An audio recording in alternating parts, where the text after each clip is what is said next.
স্বৈরশাসন ঠেকাতে জাতিসংঘের সুপারিশ বাস্তবায়ন জরুরি বলছেন বিশ্লেষকরা। বিরোধিতায় প্রশ্নবিদ্ধ হবে রাজনৈতিক দল।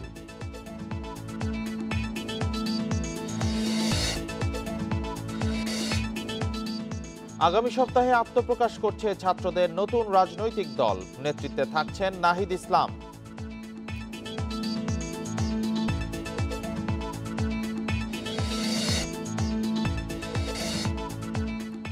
স্থানীয়দের মত নিয়ে তিস্তা প্রকল্প প্রস্তুত করতে বলা হয়েছে চীনকে। 2026 সাল পর্যন্ত বাড়ছে সমঝোতার মেয়াদ।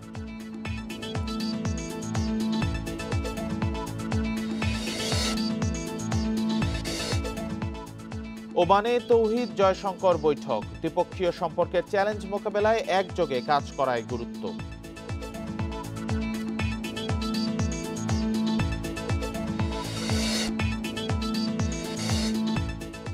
বোরো মৌসুমে সারের কৃত্রিম সংকটের অভিযোগ।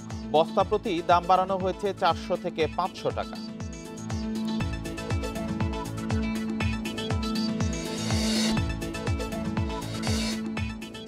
রাজবাড়ীতে কাজে আসছে না 2.5 কোটি টাকার ফুটওভার ব্রিজ। সঠিক জায়গায় তৈরি না করার অভিযোগ।